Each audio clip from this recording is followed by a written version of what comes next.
A very good morning dear student. Today we will discuss silicone resin. बहुत सारे resins आजकल हम use कर रहे हैं। सिलिकॉन के ब्रशेस आपने देखे होंगे जो ग्रीसिंग करने के लिए यूज करते हैं। केक के पॉट, कुकीज के जो भी मोल्ड्स होते हैं, बहुत सारे डेकोरेटिव मटेरियल्स, लेमिनेशन करने के लिए कुकिंग पैन जो होते हैं उनमें लेमिनेशन करने के लिए, ऐसे बहुत सारे यूज हम डेली लाइफ में सिलिकॉन रेजिन्स के करते हैं, जो कि आजकल बहुत ज्यादा फैशन में भी आ रहा है।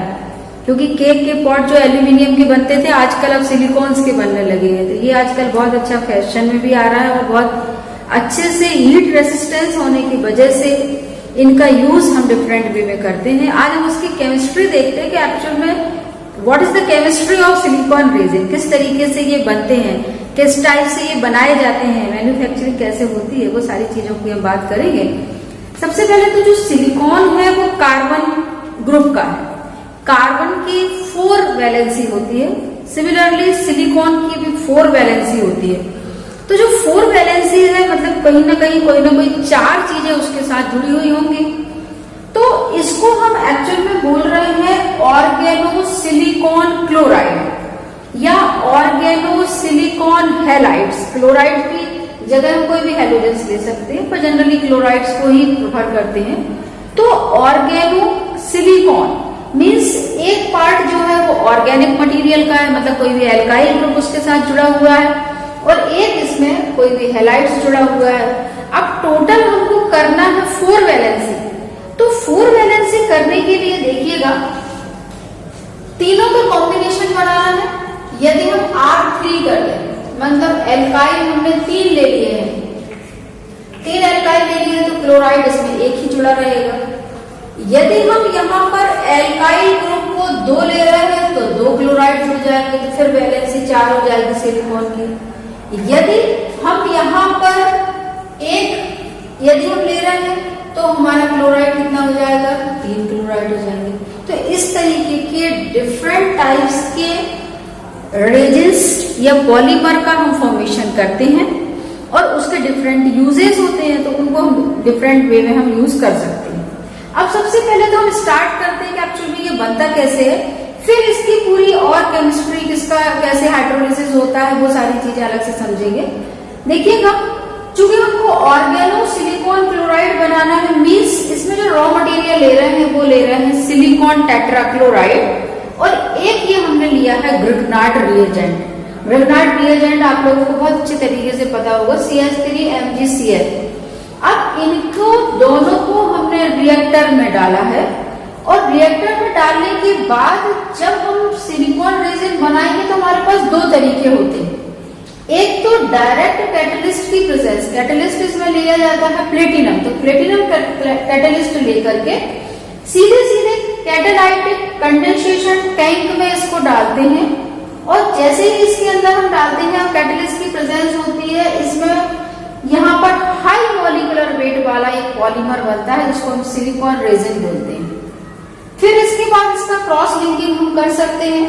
क्रॉस लिंकिंग में जो क्रॉस लिंकर यूज हो रहा है उसका नाम याद रखिएगा, try ethanol amine. This is cross linker. तो जब कभी हमको क्रॉस लिंकिंग करना है, क्रॉस लिंक पॉलीमर बनाना है, तो हम उसमें क्रॉस लिंकर डालेंगे, try ethanol amine, and finally हमको क्रॉस लिंक पॉलीमर का फॉर्मेशन हो जाएगा। एक तो ये सीधा सीधा तरीका हो गया कि रॉ मटेरियल लिया, रिएक्टर में डाला, कैटलिस्ट की प्रेजेंस हमने रखी, सीधे सीधे रेजिन्स का फॉर्मेशन हो गया। क्रॉस लिंक हमको कराना है तो क्रॉस लिंकर डाल दिया। दूसरा एक और तरीका है कि रिएक्टर में डालने के बाद यहाँ पर बनता है organo silicon chloride. Organo silicon chloride का फॉर्मेशन हुआ। इसके बाद इसका हम करते हैं हाइड्रोलिसिस। हाइड्रोलिसिस हम जब करते हैं, जब भी हम करेंगे तो हमेशा वाटर की प्रेजेंस होगी, और वाटर की प्रेजेंस में यहाँ पर जो क्लोराइड ग्रुप है ये OH ग्रुप में कन्वर्ट हो जाता है। इसके बाद हम देखेंगे इसका रिएक्शन। जितने भी क्लोराइड ग्रुप है सारे के सारे हाइड्रोक्सी ग्रुप में कन्वर्ट हो जाते हैं। कन्वर्ट होने के बाद यहाँ पर जो कंडेंसेशन टैंक है इसमें हमको यहाँ से जब हाइड्रोलिसिस होता है उसके बाद हमको सिलिकॉन पॉलीमर प्लस सॉल्वेंट का फॉर्मेशन होता है। सॉल्वेंट को हम रिकवरी के लिए कर सकते हैं, रिकवरी के लिए निकाल सकते हैं, और फ्रैक्शनल डिस्टिलेशन करके सिलिकॉन पॉलीमर सेपरेट कर लेते हैं। तो सॉल्वेंट हमारा अलग हो गया, सिलिकॉन पॉलीमर हमारा अलग हो गया। ये जो सिलिकॉन पॉलीमर बनता है, इसको ध्यान रखिएगा, ये लो मॉलिक्यूलर वेट वाला होता है। यदि हमको इसको हाई मॉलिक्यूलर वेट में और कन्वर्ट करना है तो उसके लिए फिर हम वही कैटालिटिक कंडेंसेशन टैंक में हम डालते हैं, तो हमको हाई मॉलिक्यूलर वेट वाला सिलिकॉन रेजिन मिल जाता है, जिसका हम क्रॉस लिंक करके क्रॉस लिंक पॉलीमर का फॉर्मेशन भी कर सकते हैं। तो ये इसका फ्लो शीट डायग्राम है। इसमें एक थोड़ा सा ये एक टफ केमिकल है, इसका नाम हम याद रखेंगे।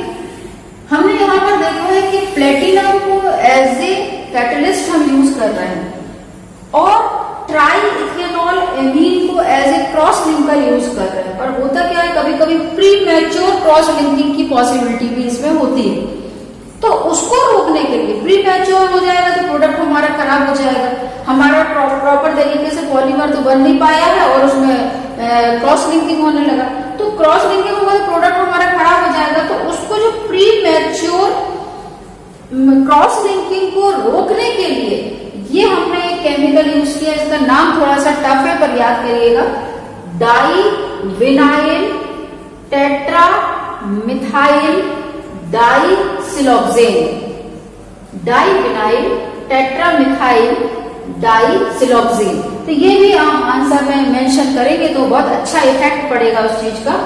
ये क्रॉस लिंक इनहिबिटर है, इसको हम कैसे यूज कर रहे हैं, क्रॉस लिंक इनहिबिटर हम इसको बोल सकते हैं। और इनहिबिटर जो होता है वो प्री मैच्योर क्रॉस लिंकिंग को रोकने का काम करता है। तो इस तरीके से हमारा प्रोडक्ट बहुत अच्छा बनता है। इसके बाद इसके केमिकल रिएक्शन को हम समझते हैं। यहाँ पर हमने डिफरेंट टाइप्स के प्रोडक्ट को हमने बात की थी इसके पहले। तो यहाँ पर जैसे मान लीजिए R3SiCl सिलिकॉन की 4 वैलेंसी, तो 4 वैलेंसी में यहाँ पर सिलिकॉन है और 1, 2, 3 और 4 यहाँ पर 3 एल्काइल ग्रुप लगा दिए हैं, उसमें इथाइल इथाइल प्रोपाइल कुछ भी हो सकता है। और यहाँ पर हमने लगा दिया है क्लोरो। अब इसका हम नॉमेनक्लेचर करते हैं तो हम बोलेंगे ट्राई एल्काइल, एल्काइल में कुछ भी हम इथाइल, जो भी इथाइल लगाते हैं इथाइल हो जाएगा। ट्राई एल्काइल सिलिकॉन क्लोराइड, एकदम इजी है। फिर यदि मान लीजिए हमने 2 क्लोरो ग्रुप लगा दिए, 2 एल्काइल ग्रुप लगा दिया है, 2 क्लोरो ग्रुप लगा दिए, अब इस प्रोडक्ट का नाम जो है वो कैसे किस तरीके से हो जाएगा, 2 एल्काइल ग्रुप लगेंगे मीन्स डाई एल्काइल सिलिकॉन। अब क्लोरो कितने हैं, 2, तब नाम हो जाएगा डाई क्लोराइड। तीसरा और पॉसिबिलिटी है कि 3 Cl ग्रुप लगा दिए जाए, तो 3 Cl ग्रुप लगा दिए हमने। अब जब 3 Cl ग्रुप लगा दिए तो अब इस प्रोडक्ट का नॉमेनक्लेचर यदि हमको करना है तो बिल्कुल इजी है। एल्काइल ग्रुप एक ही है तो हम बोलेंगे एल्काइल सिलिकॉन। अब क्लोराइड कितने हैं, 3 क्लोराइड, तो ये हो जाएगा ट्राई क्लोराइड। ये किसी भी तरीके के प्रोडक्ट हम बना सकते हैं जैसी हमारी नीड होती है। हमको यदि क्रॉस लिंक चाहिए है तो हम उसके हिसाब से ट्राई क्लोराइड वाला सिलेक्ट कर सकते हैं, डाई क्लोराइड वाला सिलेक्ट कर सकते हैं। इस तरीके से अलग अलग टाइप के प्रोडक्ट हम सिलेक्ट करके और उनका हाइड्रोलिसिस करके पॉलीमर बनाते हैं। अब इनका हमको करना है हाइड्रोलिसिस। हमने इसमें कैटेलिस्ट वगैरह देख लिए हैं, यहाँ पर हमने हाइड्रोलिसिस किया। हाइड्रोलिसिस करेंगे तो हम हमेशा वाटर की प्रेजेंस में ही लेंगे। यहाँ से हमने वाटर की प्रेजेंस ले ली। वाटर की प्रेजेंस में जब हाइड्रोलिसिस करते हैं तो जितने भी Cl हैं वो सारे के सारे OH ग्रुप में कन्वर्ट हो जाते हैं। तो वो सारे के सारे OH ग्रुप में कन्वर्ट हो जाएंगे। तो पहले अभी हम स्टार्टिंग में आपको क्रॉस लिंक वाला अभी नहीं बताते हैं, इसके बाद बताते हैं। अभी अपन इस टाइप का सिलेक्ट कर रहे हैं जहाँ पे 2 क्लोराइड ग्रुप और 2 एल्काइल ग्रुप लगेंगे। तो दोनों क्लोराइड ग्रुप हाइड्रोक्सी ग्रुप में कन्वर्ट हो जाएंगे। दोनों Cl को हम दोनों हाइड्रोक्सी ग्रुप में कन्वर्ट हो जाएगा। तो देखिएगा प्रोडक्ट कैसा बनता है, ये सिलिकॉन, ये R एकदम सिमिलर रहेगा, इसमें कहीं कोई चेंजेस नहीं है, सिर्फ चेंजेस होगा क्लोरो ग्रुप को OH ग्रुप में कन्वर्ट कर दिया। तो ये बन गया हमारा, ये सिलिकॉन बोलते हैं सिनेनॉल ग्रुप, दिस इज सिनेनॉल ग्रुप। तो यहाँ पर ये अल्कोहल ग्रुप बन गया। अब इसके बाद इसका जब हम पॉलीमराइजेशन करते हैं तो देखिएगा कंडेंसेशन पॉलीमराइजेशन होगा, और कंडेंसेशन पॉलीमराइजेशन से वाटर के मॉलिक्यूल्स रिमूव होकर के और पूरा प्रोडक्ट का फॉर्मेशन होता है। तो जैसे हमने यहाँ पर एक मॉलिक्यूल लिखा है, इसके बाद हम एक और रिराइट करते हैं, तो रिराइट करने से आपको अच्छे से क्लियर हो जाएगा कि ये कैसे इसमें से कंडेंसेशन पॉलीमराइजेशन होता है। तो यहाँ पर सिलिकॉन और ये भी फंक्शनल ग्रुप है, मेन रिएक्शन यहाँ पर ही होना है। एल्काइल ग्रुप कभी भी रिएक्शन में पार्टिसिपेट नहीं करता, वो उसकी फिजिकल प्रॉपर्टी के लिए रिस्पॉन्सिबल होते हैं एल्काइल ग्रुप, और फंक्शनल ग्रुप हमेशा उसकी केमिकल प्रॉपर्टी के लिए रिस्पॉन्सिबल होते हैं। तो यहां से आप रिमूवल करते हैं, HOH यहां से निकल गया, यहां से भी H, और जो भी उसके साथ नेक्स्ट मॉलिक्यूल होगा OH, यहां से भी यदि OH ग्रुप हम यहां से रिमूव कर रहे हैं तो OH ग्रुप जब हम रिमूव करेंगे तो जो भी हमारा प्रीवियस मॉलिक्यूल यहाँ पर जुड़ा हुआ होगा उसका H इस तरीके से रिमूवल होता चला जाएगा। जब रिमूवल होगा तो देखिएगा फाइनल जो हमारा प्रोडक्ट बनता है उसमें क्या किस तरीके से चेंजेस होते हैं। देखिएगा ये सिलिकॉन है, इसके साथ ये ऑक्सीजन लग गया है, फिर H2O का रिमूवल कर दिया तो यहाँ पर फिर सिलिकॉन है, फिर ऑक्सीजन है, और जितने भी सिलिकॉन हैं उनके साथ यहाँ पर लगा हुआ है एल्काइल ग्रुप। ये इस तरीके से silicon oxygen silicon oxygen silicon oxygen, जिसको अपन सिलोक्सेन बोलते हैं, सिलोक्सेन ग्रुप। तो यहाँ पर ये इस तरीके से चेंजेस होकर के पॉलीमर का फॉर्मेशन हो सकता है। तो यहाँ से भी अपने प्रीवियस मॉलिक्यूल से जुड़ जाएगा, ये अपने नेक्स्ट मॉलिक्यूल से जुड़ जाएगा, और ये यहाँ पर इस तरीके से रेजिन्स का फॉर्मेशन होता है। इसमें क्रॉस लिंकिंग यदि हमको करना है तो क्रॉस लिंकिंग के लिए जो हमने चेंजेस करना है वो क्या करना है कि आपको 3 क्लोराइड ग्रुप लेना पड़ेगा। क्रॉस लिंक पॉलीमर बनाने के लिए 3 क्लोराइड ग्रुप वाला प्रोडक्ट लेना पड़ेगा। मीन्स इसका जो नॉमेनक्लेचर है वो किस तरीके से हो जाएगा, यदि हम नॉमेनक्लेचर करते हैं तो ये हो जाएगा एल्काइल सिलिकॉन। अब कितने हैं, 1 2 3 क्लोराइड है, तो यहाँ पर क्या हो जाएगा ट्राई क्लोराइड। ये हो गया, हाइड्रोलिसिस किया, OH ग्रुप कितने लग जाएंगे, 3 OH ग्रुप लगेंगे, क्योंकि तीनों क्लोराइड जो है वो OH ग्रुप में चेंज हो जाएगा। ये जब चेंज होगा तो यहाँ पर ये सब चीजें तो एज इट इज चलती जाएंगी, यहाँ पर भी OH ग्रुप लगा हुआ होगा, OH ग्रुप लगा हुआ होगा। अब ये OH ग्रुप यानी रिएक्टिव साइड से जो कि इस तरीके से लीनियर वे में तो वो जुड़ ही रहे हैं, बट ये क्रॉस लिंकिंग भी हो जाएगा। तो क्रॉस लिंकर की प्रेजेंस हम यहाँ पर रखते हैं, और हम यहाँ पर एक दूसरा भी एक और प्रोडक्ट लिखते हैं जिसमें OH ग्रुप लगा हुआ है, OH ग्रुप लगा हुआ है, OH ग्रुप लगा हुआ है, और ये एल्काइल ग्रुप लगा हुआ है। अब इसमें क्रॉस लिंकिंग होगा तो H एंड OH यहाँ से ये रिमूवल हो जाएगा।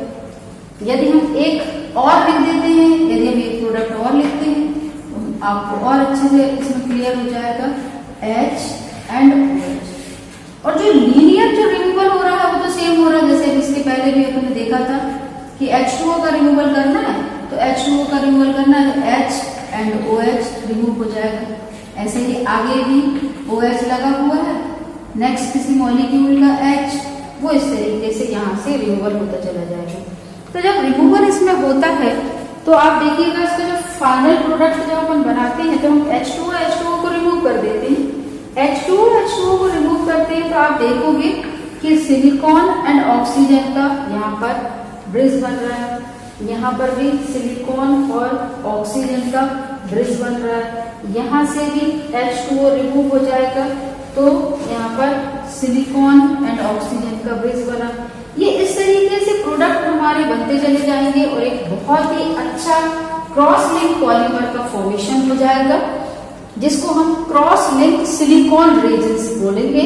इनका यूज हम थोड़ा सा हार्ड टाइप के जो मटेरियल्स होते हैं, इलेक्ट्रिकली इंसुलेटेड होने की वजह से हम इनको इस टाइप की जगह पे, ऐसी जगह पे यूज कर सकते हैं जैसे कि वॉशिंग मशीन है, उसका पूरा कवरिंग बनाना है तो वो उस जगह पर यहाँ पर यूज हो सकते हैं। जो भी हमारा कंप्यूटर के कीबोर्ड्स जो होते हैं वो भी उनको भी जो है हम सिलिकॉन रेजिन से बनाते हैं। तो ऐसे डिफरेंट टाइप्स के बहुत सारे यूजेस जो हम डेली लाइफ में यूज कर रहे होते हैं वो सारे के सारे सिलिकॉन रेजिन्स के बने हुए होते हैं। इसके बाद इसकी प्रॉपर्टीज और कुछ यूजेस पे फिर से हम यहाँ पर इसको डिस्कस करते हैं। And now properties of silicon resin. First is high thermal stability, बहुत अच्छा टेम्परेचर रेंज इनका बहुत अच्छा रहता है, इस वजह से इनको हम हाई टेम्परेचर पे भी जो इसको वर्क कर सकते हैं। लो टेम्परेचर परफॉर्मेंस, लो से लो टेम्परेचर पे भी अपनी ये ढील निचड़ नहीं होते, अपने कैरेक्टरिस्टिक्स को एज इट इज मेंटेन करते हैं। तो हम लो टेम्परेचर पे भी इनको यूज कर सकते हैं, यानी मीन्स अगर हम रेफ्रिजरेटर में भी रख देंगे तो भी कोई प्रॉब्लम नहीं है। और यदि हम उसमें बेकिंग का भी रख लेंगे, केक वगैरह के पॉट जो होते हैं उसमें भी कहीं कोई वो डी नेचर नहीं होते हैं। वाटर रिपेलिंग पावर है, तो इस वजह से कभी भी ऐसा अगर जगह जहां पर जैसे स्विम सूट्स वगैरह जो बनते हैं वो भी यहाँ पर सिलिकॉन रेजिन्स के बनते हैं। फ्लेक्सिबिलिटी इसमें बहुत अच्छी होती है, ये 90 to 250 डिग्री सेल्सियस तक अपनी फ्लेक्सिबिलिटी को एज इट इज मेंटेन करते हैं। इसके बाद some uses of silicon technically insulated, तो कभी भी कोई भी इंसुलेटेड अगर वो करना है तो उस पर हम इन रेजिन्स को यूज कर सकते हैं। कोटिंग ऑन मेटल्स, मेटल को कोरोजन से या किसी प्रकार का प्रोटेक्शन करना है तो उसके लिए भी हम इसका यूज कर सकते हैं। इसके अलावा जो लेमिनेशन पर्पस के लिए भी, लेमिनेशन का काम भी जो है इस रेजिन्स के थ्रू किया जाता है। आई होप इसके सारे कॉन्सेप्ट आपको क्लियर हुए होंगे। यदि कोई डाउट है तो प्लीज इसको कमेंट सेक्शन पर लिखें, मैं जरूर इसके आंसर दूंगी। Thanks for watching, subscribe my channel and support me.